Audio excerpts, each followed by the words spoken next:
Good evening, everyone.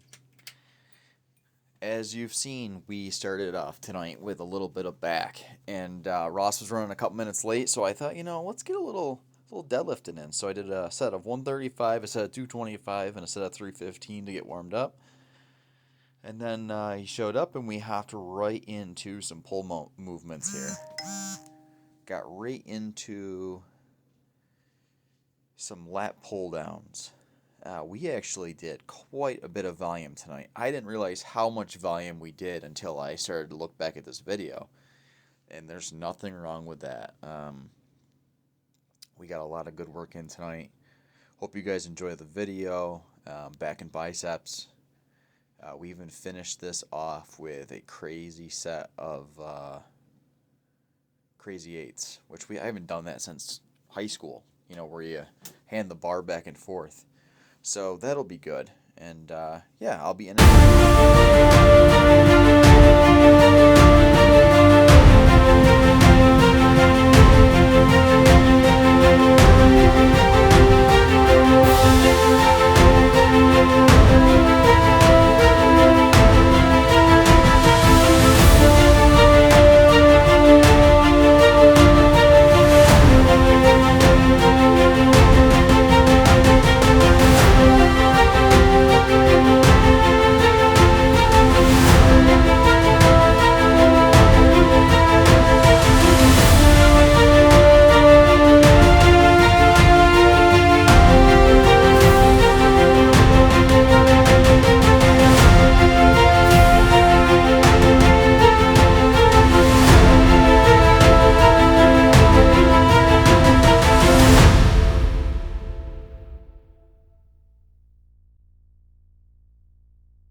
So as you saw, we did almost a marathon of lat pull downs there, and we went down like 20 pounds at a time.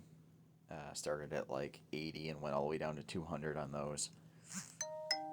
Here we are going to do some cable pullovers and also some bent over dumbbell rows. Alternating those back and forth, and it was a great session of these. And like I always tell you with the bent over dumbbell rows is get that elbow back. Don't feel like you're pulling up towards the shoulder. Feel like you're really angling back when you're pulling. That elbow should be back by the hip. So we're really using your lat and you're not using bicep when pulling it.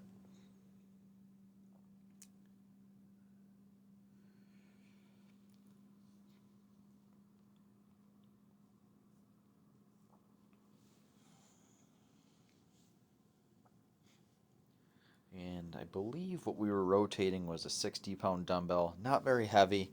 Just getting a really good squeeze in today. And also, the pullover with the rope is a great lat activation exercise. Especially if you're really, I always tell people try to flex your back. Get those wings out while you're doing it.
So this is one of our favorite movements up at the old House of Swole, the seated bicep curl with the angle bar. Now this one's just interesting because everything that I know about a closer grip curl like this that's angled, that should hit the outer portion of your biceps. But with yourself seated, for some reason, you get quite a bit of inner bicep work. I can't explain it. I don't know. I've done this a couple times and the result has been the same every time. And the funny part is, when you stand up after doing these, even though it's the same grip and the same bar, it switches to the outside. So, one of the great mysteries of doing these, and I can't explain it, but they are excellent. Super pump after. We got a good amount of sets of these in seated, and we got a great amount of sets of them standing as well. So biceps were torched by the time we got to crazy eights. Probably should have done the crazy eights first, but we like a challenge. The other thing about these is nice is you get a little bit extra on the rep. Like the seat, you kind of have to squeeze at the top to get it all the way to you because you're pulling the cable flat. You're not pulling it up.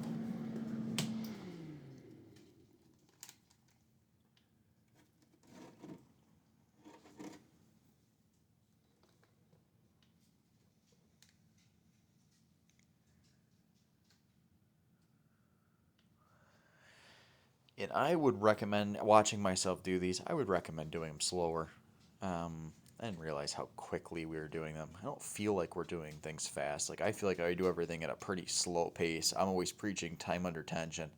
And then I watch some of the video and I'm like, man, this looks almost sped up. But it's not.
So for anybody who doesn't know what we're doing, these are considered crazy eights. You start at 1 rep, then you hand it to your other partner. They do 1 rep, hand it back, do 2. You go all the way up to 8, and then all the way back down. Awesome finisher. Great if you got a gym partners that are similar in strength. This was perfect for us. This was a real challenge. Biceps are torched. Ross just texted me while I was editing this, said that this was killer. So hope you guys enjoyed this.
I was thinking, like halfway through that crazy 8 set with the preacher bar there at the end, that had the same feel of trying to squeeze out those 200 pull-ups in 28 minutes the other day. Like that kind of endurance work that I'm not generally used to doing, I think will be beneficial when trying to get to 500 pull-ups in an hour. So I think that will be something that we add in from now on, at least maybe once a month. Just throw it in there. That was a pretty good back and biceps. I enjoy getting any sort of deadlifting in the start of it. I feel like it gets your back like up and going, because as soon as I started doing lat pull downs, I was like, ooh, like I gotta get a little bit of a pump going. So that's what we were looking for. Overall, pretty good lift. So I'm gonna try to get one in tomorrow early, get it out to you guys, and we'll see what the rest of the week holds. So have a good night. Get your protein in. We did start the diet today. Before I forget, we had 8 strips of bacon, a small piece of grilled chicken, 1 Chobani drinkable 20-gram yogurt, a pound of ground beef in 2 tortilla this low carb protein wrap tortillas. So we're pretty close to protein goal for today. We just got to go home. We're gonna throw some ISO pure vanilla protein and some almond milk, probably a scoop and a half, close to 40 grams, and we'll be damn close to 200 for the day. So good start to the diet. Didn't feel like overly hungry, and yeah. So I'll keep you guys updated on what we're eating from day to day. So have a good night.